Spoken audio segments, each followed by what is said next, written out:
emenda. Se ele tá no bom esquema, ele pega a emenda com orçamento secreto. Joga na base dele. Na base dele alimenta prefeito e vereador. 2 anos tem eleição. Esses caras que é uma base de uma estrutura super capilarizada para comprar voto. Aí eles vão na gincana de 24, como foi essa última, e vai ser a próxima em 28, comprar voto ali no varejinho. Chega a eleição de 26, a eleição grande, deputado, presidente, aí tem as compras no atacado. Uhum. Essas estruturas, o sistema de incentivo todo é emenda, dinheiro, compra de voto, políticos que tenham capacidade de executar isso. Próximo ano se repete, o dirigente partidário aumenta o poder, e aí um dirigente partidário faz nomeações em grandes estatais, participa de grandes contratos, faz grandes lobbies, e você alimenta essa estrutura, vamos dizer, de parasitagem. É um parasitismo puro e simples, como fim em si mesmo. Então, o que eu acho que a gente tem que aproveitar essa crise? Temos que trocar o sistema de incentivo.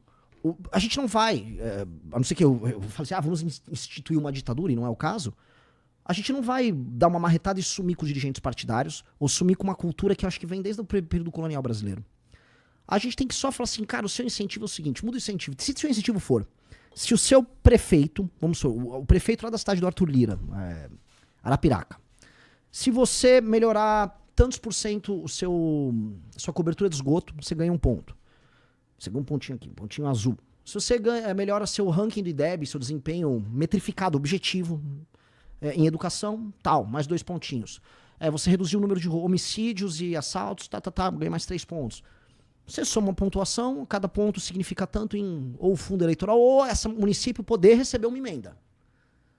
Aí, cara, esses caras que não são trouxas, um Kassab, um Valdemar, eu preciso de bons prefeitos, bons gestor público. Porque o jogo tá aí. Uhum. O jogo como tá, o sistema de recompensa é dado por um elemento muito subjetivo, que é o eleitor, no dia da eleição, que pode estar com fome, querendo um saco de cimento, querendo que alguém faça a cobertura do telhado dele em vários municípios em Minas, no Nordeste, São Paulo também. Tem isso, te dá as telhas, te dá material de construção, é muito bom, porque é um material que se desvia da obra superfaturada, né?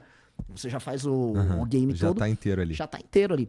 E esse cara, se a gente quebra, né, desculpa, eu acabei olhando um saco de cimento, eu acabei fazendo assim, se a gente quebra esse sistema de incentivo e usa o sistema de incentivo para gestão, eles vão reorientar a lógica política para atender isso. Nossa, mas tu vai precisar de muito esforço, assim. Precisaríamos de muito esforço para essa transformação aí, ou de uma crise assim irremediável. Eu acho que, enfim, como não vai haver boa vontade dos caras, e como mesmo no nosso projeto no partido, eu não acredito que a gente vai mobilizar metade da população brasileira neste ponto específico, eu acho que é uma crise, ela vai ajudar as pessoas a se atentarem para o problema. Porque já está tendo, vou dar um exemplo, a maior parte dos prefeitos de cidades pequenas, a gente monta um índice, inclusive, na equipe nossa da Valete para pesquisar sobre isso, as cidades pequenas, assim, especialmente Norte e Nordeste, Minas bastante, tem algumas em São Paulo, mas tem em todos os estados do Brasil, inúmeras cidades elas são incapazes de autossustento em termos econômicos. Uma boa parte da população vive, por exemplo, ou de auxílio BPC, Bolsa Família, ou está empregada na prefeitura. Ou seja, se você isolar aquela cidade do mundo ao redor, aquela cidade ela é incapaz de se sustentar. Ela depende de dinheiro que vem de outras cidades que vão para a federação e a federação distribui. Esse arranjo é impossível. E como está faltando dinheiro para o governo, está faltando dinheiro também para fazer repasse para as prefeituras. Como está faltando dinheiro para fazer repasse para as prefeituras, a prefeitura está... Né, teve greve de prefeito em 2023. E que foi uma loucura. Assim, foram mais de 100 cidades. Os prefeitos fizeram greve porque acabou o orçamento. E eles sabiam que acabava o orçamento. Os do Nordeste foi muito engraçado que eles esperaram para reclamar após o São João, que aí eles se endividaram, fizeram o São João, que você precisa entregar o São João, e aí depois acabou o dinheiro, e foram fazer uma greve. Não dá, o cobertor tá muito curto. Isso que eu tô propondo é uma proposição de direita, de esquerda, de centrão. É uma anti-centrão, né? Assim, porque no fundo, a indústria que alimenta esse jogo de carta marcada, essa gincana que eu tô falando, é o centrão, é aquilo que a gente chama de centrão. Por excelência, um município que não funciona direito, que é pobre, tem IDH baixo, analfabetismo, que não se banca e que tem um cara comprando o voto dessas pessoas pobres, é um município administrado pelo centrão. E a gente provou, a gente fez um estudo, tá na revista Valete, que quanto mais baixo o IDH e menores esses índices que eu descrevi, maior a quantidade de voto no Centrão, em candidato do Centrão. Então existe uma correlação. O Centrão é o parasita que vive da pobreza. A discussão se é esquerda ou direita acontece, em geral, com pessoas que já subiram um grau ali. Então você vai ter em lugares, por exemplo, que o DH é mais alto, e você tem uma renda maior das pessoas, as pessoas são mais autossuficientes, aí elas vão tomar decisões de voto baseado, por exemplo, em ideologia. Uhum. A gente tem esse problema que vem antes, que é, ok, eu preciso acabar com o sistema de compra de votos no Brasil, porque os políticos que vendem compra voto não têm compromisso em votar com nada, e o que interessa pra eles é ter grana pra se manter se replicando. Eu diria que esse é o problema número 1 do Brasil. De longe. Esse é o grande problema do Brasil. Se a gente um dia conseguir resolver esse problema, eu não digo que os outros problemas vão se resolver sozinhos, mas a capacidade da gente fazer grandes reformas para mudar o Brasil se altera, porque a dinâmica em Brasília se altera, porque os políticos no Brasil se alteram e a natureza toda do jogo se altera. Para isso precisa de uma nova Constituição, por exemplo? Não, por incrível que pareça, isso que eu estou falando, esse sistema de recompensas, não precisa de nada. É uma lei você pode fazer uma alteração na lei dos partidos políticos, e na lei própria que rege o sistema. Eu nem sei se é a lei eleitoral, sabe? Porque ela é basicamente uma lei que dispõe sobre partidos políticos, remuneração, e a parte de emendas, talvez seja uma lei. Acho que não é da material constitucional, lei normal, lei complementar. Uhum. Acho que seria algo simples. Ela não passa, ela não é discutida porque ela altera uma tradição política nossa, que a gente dá o nome de patrimonialismo, que pra mim é a razão do nosso subdesenvolvimento. A razão do subdesenvolvimento brasileiro é essa. E é isso que precisa ser combatido. Tu estava falando também que não sei se no Brasil já teve democracia, né? E o que tu quer dizer com isso, cara? Porque assim, todo mundo, se a gente perguntar, for olhar pelo mundo aí, as pessoas vão dizer que o Brasil é uma democracia. Mas o que tu tá dizendo é que na prática não é. Não, a gente não é uma democracia na prática. Acho que a gente nunca teve democracia. A gente teve simulacro de democracia porque a gente tem sufrágio. Sufrágio é um elemento, né? É o voto. Agora o sufrágio, acho que depois de 34, a Constituição de 34, ele se tornou universal, as mulheres passaram a votar. Então não dá pra falar que a gente tinha uma democracia completa, talvez até 34. Mas, olhando direito, por que eu não considero a nossa democracia uma democracia, de fato? A maior parte das pessoas, especialmente nas eleições municipais, votam sob pressão ou estímulo ilegal, que é o sistema de compra de votos. A participação política das pessoas é mediada por cartórios, que são os partidos políticos, que não dão um acesso pleno ao exercício da cidadania numa democracia.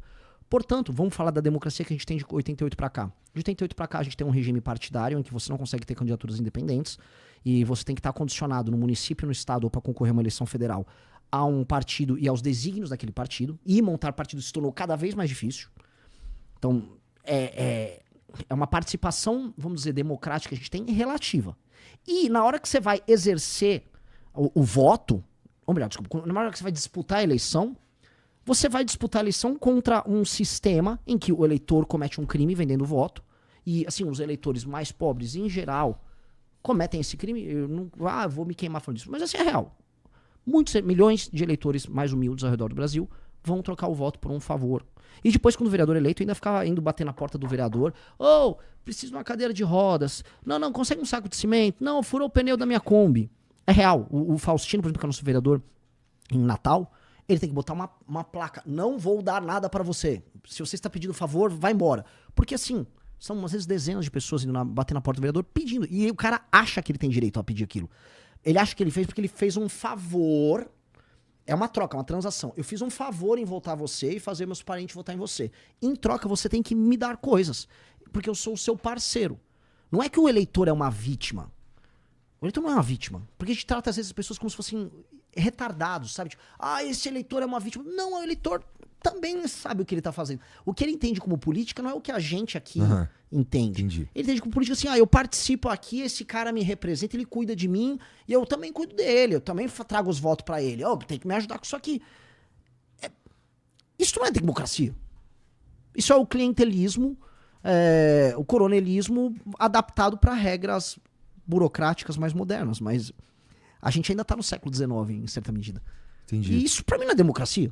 Um lugar onde, vamos dizer, as eleições municipais se dão sob a lógica da compra de votos, chamar isso de democracia, cara, é meio cômico. Então, para resolver isso daí, a gente precisava dar um jeito na nossa realidade de escassez, né?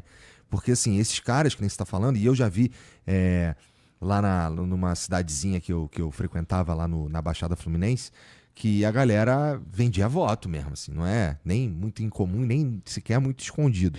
Uhum. Mas geralmente a galera que tá num sufoco assustador. Então, enquanto a gente tiver essa realidade de uma escassez, especialmente concentrada nessas cidadezinhas aí, não tem jeito. A gente ia precisar realmente de uma maneira que fizesse com que todo mundo saísse dessa realidade, ainda que seja pelo que você está propondo aí, com essas metas dos prefeitos ou de quem está ali. Isso seria uma outra coisa que seria, vamos dizer, ganhos de produtividade e competitividade do Brasil, para o Brasil crescer economicamente e isso se irradiar para a base da população. A população não achar que cometer um crime é uma ação válida de 2 em 2 anos para melhorar a vida. Porque tem 2 caminhos. Um caminho é o caminho basicamente de punir de maneira muito grave. Por exemplo, uma coisa que eu não cheguei a falar com figuras do judiciário, mas acho que é interessante propor. Acham correto prender e dar aquelas penas, vamos dizer, bastante pesadas para aquelas pessoas que foram presas do 8 de janeiro? Eu acho que aquelas pessoas que cometeram o crime, eu acho que tem que ter punição para elas. Mas as penas estão bem exageradas. Então parece que cometer um crime contra a democracia é um negócio muito sério aqui. E o político que compra voto? Para mim, o crime que ele comete é maior que o daquelas pessoas. Ele está subvertendo o sistema democrático de 2 em 2 anos através da corrupção, e é da corrupção do dinheiro desviado ao caixa 2, o dinheiro não lançado, porque esse dinheiro não vai lançar, comprei a Dona Maria no bairro tal, e termina com esse dinheiro desviado pela compra em si do voto. E o eleitor comete um crime em vender. Todo esse processo tem que, vamos dizer, ter penas muito duras de um sistema de fiscalização eleitoral muito duro. Então tem que ter um elemento de coerção do Estado pesadíssimo nisso. E 2, a gente tem que fazer com que essas pessoas não considerem, assim, estamos em 2025, que a eleição é um evento que acontece de 2 em 2 anos, que você faz um favor para alguém e em troca ele te faz outra. É uma transação. Definitivamente, uma sociedade que as pessoas dependem disso, é uma sociedade que deu merda, né? E aí a gente ainda chama isso de democracia. Falar que isso é democracia, assim, honestamente, o problema do Xandão, que é um problema concreto na democracia, é pequeno perto disso. Porque se ele é um problema, existem milhares de micro-xandões que não são do judiciário, são da política, cometendo um crime que pra mim é maior do que qualquer outro. Que é a deturpação própria da ideia de democracia. Entendi.